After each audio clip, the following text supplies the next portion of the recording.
નવી રેસીપી બનાવવા માટે આપણે ફ્રેશ ટમેટાનો ઉપયોગ કરશું। તો ફ્રેન્ડ્સ, અહીંયા આપણે ફ્રેશ ટમેટા લીધા છે। આ ફ્રેશ ટમેટામાંથી આપણે ફક્ત 4 નંગ ટમેટા લેશું। હવે તેને આપણે રફલી કટ કરી લેશું। અહીંયા આપણે મોટા મોટા ટુકડામાં તેને કટ કરી લેશું।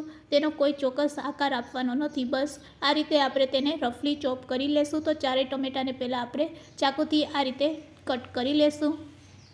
હવે આ ટમેટાને આપણે મિક્સર જારમાં લઈ લેશું અને તેને ક્રશ કરી લેશું।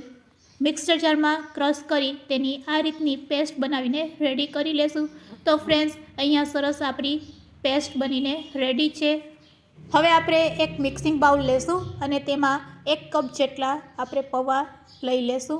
તો ફ્રેન્ડ્સ, તમારે અહીંયા કોઈ પણ એક વાટકી પસંદ કરી લેવાની અને તે જ વાટકીના મેઝરમેન્ટથી અહીંયા આપણે રેસીપી બનાવીશું। તો તે જ વાટકીના મેઝરમેન્ટથી હવે આપણે રેડી કરેલી ટમેટાની પ્યુરીને પણ એડ કરી દઈશું પૌવામાં। તો આ રીતે આપણે 1 કપ જેટલી ટમેટાની પ્યુરી તેમાં એડ કરીશું।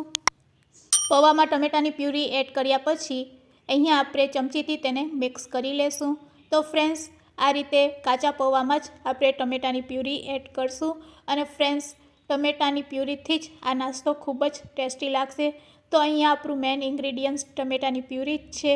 હવે આપણે અડધા કપ જેટલો રવો એડ કરશું અને 1/4 કપ જેટલો ચણાનો લોટ એડ કરશું, એટલે રવાથી પણ ઓછો આપણે ચણાનો લોટ એડ કરશું। બંને વસ્તુ એડ કર્યા પછી ફરીથી આપણે તેને પણ સારી રીતે મિક્સ કરી લેશું।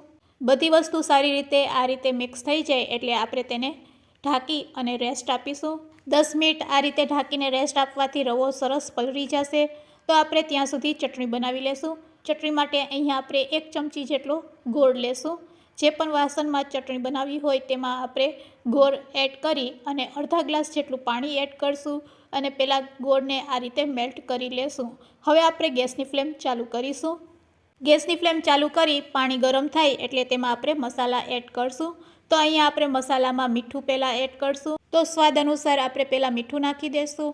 તો આપણે ચટણી બનાવી રહ્યા છીએ તો ખૂબ જ ઓછા મસાલા એડ કરશું। અડધી ચમચી જેટલું લાલ મરચું પાવડર, અડધી ચમચી જેટલું ધાણા જીરું પાવડર। હવે બધા મસાલાને આપણે પાણીમાં મિક્સ કરી લેશું। તો ફ્રેન્ડ્સ, અહીંયા આપણે આમચૂર પાવડરનો ઉપયોગ કરીશું। આંબલી, લીંબુ કંઈ પણ ન હોય તો તમારે આ રીતે ચટણી બનાવી લેવાની, ખૂબ જ સરસ લાગે છે અને હેલ્થ માટે પણ ખૂબ જ ફાયદાકારક હોય છે। જેને સાંધાના દુખાવા હોય તે પણ આ ચટણી ખાઈ શકે છે। અહીંયા આપણે આંબલી કે લીંબુનો ઉપયોગ કરેલ નથી। હવે બસ તેને આ રીતે થોડીક વાર આપણે ગેસ ઉપર જ રાખીશું, લો ફ્લેમ ઉપર। આ ચટણીને ઘટ બનાવવા માટે આપણે કોર્નફ્લોરનો ઉપયોગ કરશું। અડધી ચમચી કોર્નફ્લોરમાં અડધી ચમચી જેટલું પાણી એડ કરી તેની સ્લરી બનાવીને આપણે તેમાં એડ કરી દઈશું। ફ્રેન્ડ્સ, દુકાનવાળા પણ આ રીતે જ ચટણી બનાવતા હોય છે। તો ફ્રેન્ડ્સ, આપણી ચટણી બનીને રેડી છે। લો ફ્લેમ ઉપર 1 મિનિટ તમે આ રીતે પકાવશો એટલે ચટણી એકદમ ઘટ થઈ જશે, તમે જોઈ શકો છો। તો હવે આપણે કોથમીર એડ કરી દઈશું, ગેસની ફ્લેમ બંધ કરી દઈશું। તો અહીંયા આપણું બેટર પણ એકદમ સરસ રેડી છે, તમે જોઈ શકો છો। હવે તેમાં આપણે તીખા સમારેલા 1 નંગ મીડિયમ સાઇઝનું મરચું, થોડીક કોથમીર, સ્વાદ અનુસાર મીઠું અને ધાણા જીરું પાવડર એડ કરશું। હવે 1 ચમચી જેટલો અહીંયા આપણે પિઝા મસાલો અને જો તમારી પાસે સેન્ડવિચ મસાલો હોય તો 1 ચમચી જેટલો સેન્ડવિચ મસાલો। ફ્રેન્ડ્સ, આ બંને ઓપ્શનલ છે, હોય તો નાખવાનું અને ઘરમાં બીજા કોઈ મસાલા હોય તો તે પણ એડ કરી શકો છો, પણ અહીંયા આપણે લાલ મરચું કે હળદર એડ કરવાના નથી। નાસ્તાનો કલર જળવાઈ રહે તેના માટે અહીંયા આપણે હળદર બિલકુલ એડ નથી કરવાની। તો બસ હવે આપણે બધી વસ્તુને આ રીતે મિક્સ કરી લેશું। મિક્સ કર્યા પછી તેમાં 1 ચમચી ઈનો એડ કરશું અને ફર્મેન્ટેશન માટે થોડુંક પાણી એડ કરશું અને તેને હવે આપણે હલાવી લેશું। સાથે સાથે તેમાં આપણે 1 ચમચી જેટલું તેલ પણ એડ કરશું, જેનાથી આ નાસ્તો એકદમ સોફ્ટ અને ટેસ્ટી બનશે। તો અહીંયા આપણે 1 ચમચી જેટલું તેલ એડ કરી દઈશું અને મિશ્રણને સારી રીતે હલાવી લેશું। આ રીતે હલાવ્યા પછી આપણું મિશ્રણ રેડી છે। તો હવે આપણે ગેસ તરફ જાશું અને અપ્પે પેનમાં આપણે આ નાસ્તો બનાવીશું। તેના માટે આપણે થોડુંક અપ્પે પેનમાં તેલ એડ કરશું અને આ રીતે હાથેથી જ આપણે આ મિશ્રણને તેમાં એડ કરશું। તો ફ્રેન્ડ્સ, અહીંયા આપણે બોલ્સ નહીં પણ આ રીતે હાફ બોલ્સમાં આ નાસ્તો બનાવીશું।